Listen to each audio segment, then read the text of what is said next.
আপনারা সবাই অনেক উৎকণ্ঠা নিয়ে আজকে অনেকক্ষণ ধরে অপেক্ষা করছেন তামিম ইকবালের তার লেটেস্ট হেলথ আপডেটের ব্যাপারে। তো আমাদের আজকে এখানে যারা হসপিটালের ডক্টর যারা ওনাকে ট্রিট করেছেন তারা সবাই আছেন এখানে, ওনারা ব্রিফ করবেন। আমরা কিন্তু কোনো কোয়েশ্চেন নিব না এখানে। ডক্টর সাহেব ওখানে ব্রিফ করার পরে নেক্সট আপডেট যখন সময় হবে তখন আমরা জানাবো। ধন্যবাদ। আমি প্রথমে পরিবার এবং বিসিবির পক্ষ থেকে হসপিটাল কর্তৃপক্ষকে আন্তরিকভাবে আমাদের ধন্যবাদ জানাচ্ছি। ওনারা আমি ইকবালের এই ক্রিটিক্যাল কন্ডিশনে ওনারা ওনার এই ট্রিটমেন্টটা করেছেন। আমরা সবাই কাছে তামিমের জন্য দোয়া প্রার্থনা করছি। ফ্যামিলির তরফ থেকে এটাই আপনাদের কাছে চাওয়া যে আপনারা সবাই তার জন্য দোয়া করবেন। Thank you sir. আচ্ছা, আমরা থ্যাংক ইউ স্যার। আমরা আমাদের হাসপাতালের পক্ষ থেকে একটু আসলে একটু ব্রিফ করি। আমরা অ্যাকচুয়ালি খুব লম্বা কিছু করবো না, আমাদের হাতে অনেক কাজ আছে, আমরা সেগুলো করা দরকার। আপনারা সবাই জানেন যে জন্য আমাদের সবাই এখানে একসাথে হওয়া। আমাদের অতি প্রিয় তামিম ইকবাল ভাই আজকে সকালবেলায় অসুস্থ হয়েছিলেন। 9টা সাড়ে 9টার দিকে উনি বিকেএসপিতে একটু অসুস্থ হয়ে পড়েন। ওই অবস্থায় ওনাকে এখানে নিয়ে আসা হয়। যখন এখানে নিয়ে আসা হয় ওনার চিকিৎসা শুরু হয়। পরবর্তীতে আসলে আমরা চিন্তা করি যে আসলে ঢাকা নিয়ে যাওয়া যাবে কিনা।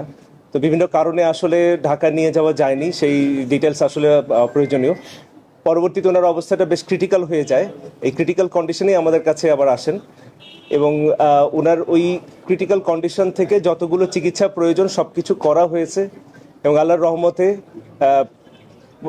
যে কন্ডিশনটা আসলে অনুকূলে আছে এবং ওনাকে আমরা বলি যে ওনার একটা হার্ট অ্যাটাক হয়েছে। এইটার জন্য একটা এনজিওপ্লাস্টি এবং একটা স্টেন্ট করা হয়েছে। আল্লাহর রহমতে স্টেন্টিংটা খুব স্মুথলি অ্যান্ড এফিসিয়েন্টলি হয়েছে। আমাদের যে কার্ডিওলজিস্ট ডক্টর মারুফ ওনার এই একটা স্টেন্টিং করেছেন এবং ভেরি এফিসিয়েন্টলি, এবং ওনার এই ব্লকটা পুরোপুরি চলে গেছে এখন।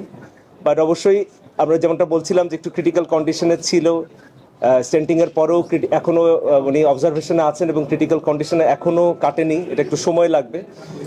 আর আমরা সবাই ওনার জন্য প্রাণপণ চেষ্টা করছি এবং আপনারা সবাই দোয়া করবেন আমাদের প্রিয় তামিম ভাই যেন আবার আমাদের মাঝে সুস্থ হয়ে ফিরে আসে এবং আবার খেলাধুলায় জয়েন করে। আপনাদের সবাইকে ধন্যবাদ।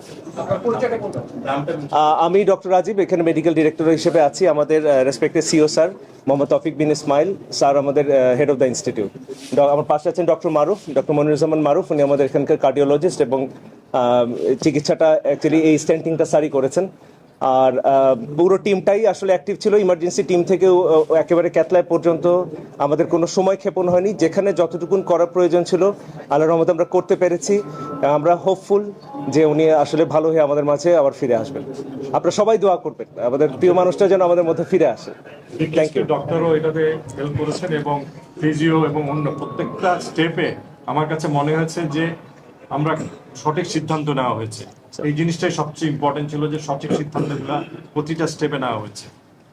আমি আরেকটু কথা না বললেই নয়, বিকেএসপিতে যেই অ্যাটেম্পটগুলো নেওয়া হয়েছে খুবই সময় উপযোগী এবং যেভাবে ওনাকে নিয়ে আসা হয়েছে এবং ওনাদের ডাক্তাররা এখানে উপস্থিত আছেন, আমি আন্তরিকভাবে ধন্যবাদ জানাই যে ওনারা সঠিক সময় সঠিক ডিসিশনটা নিয়েছেন।